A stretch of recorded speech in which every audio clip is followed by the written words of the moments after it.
we mustn't reduce all this to an intellectual argument. But as human beings, facing all the confusion of the world, can there be a solution to all this? Yes, well, and that comes back to the question I'd like to repeat, that it seems here there are a few people, who are talking about it and perhaps meditating and so on, but how is that going to affect this vast current of mankind? Probably very little. But see, I think... Why do you really will it affect? It might or it might not. It might not. It might or it might not. Might not.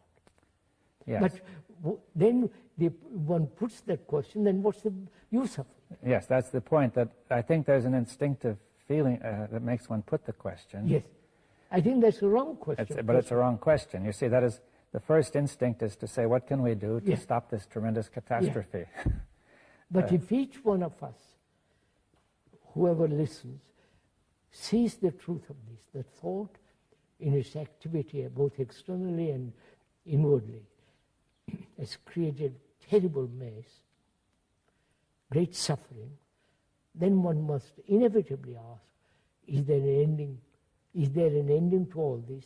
If thought cannot end it, what will? Yes.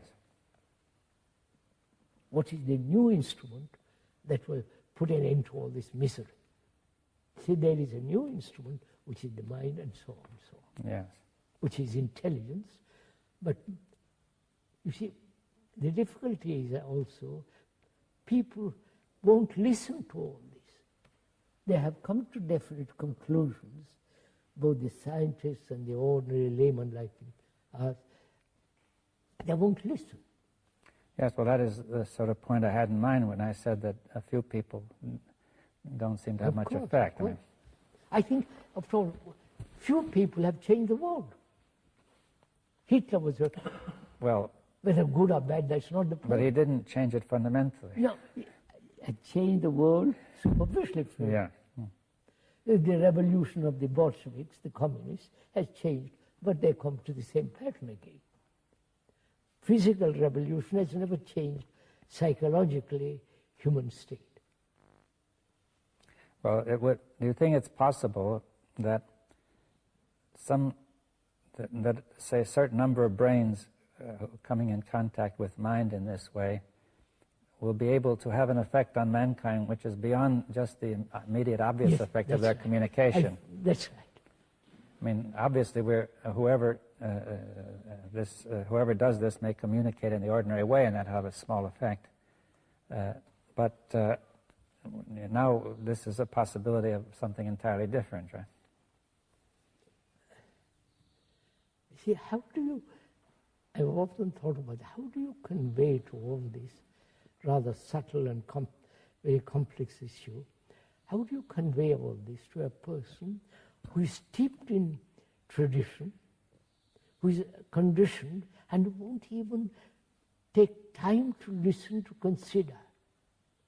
Yes, well, that is a question. You see, one point you could say is that this conditioning cannot be absolute, an absolute block, or else there would be no way out at all. But the conditioning may be thought to have some sort of permeability. I mean, after all, the Pope won't listen to us.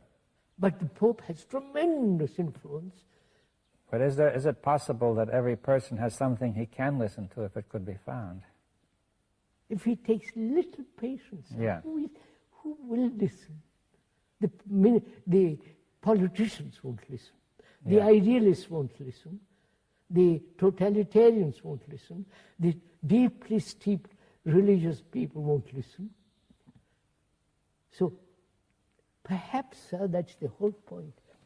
So-called ignorant person, not highly educated and conditioned in his profession, career, money, the poor man who says, I'm suffering, please let's end that. Well, but he doesn't listen either, you said. He wants to get a job, you know. Of course. He said, feed me first. We have been through all this for the last 60 years. The poor man won't listen, the rich man won't listen, the learned won't listen, and the deeply dogmatic religious believers don't listen. So that perhaps it's like a wave in the world. It might catch somebody.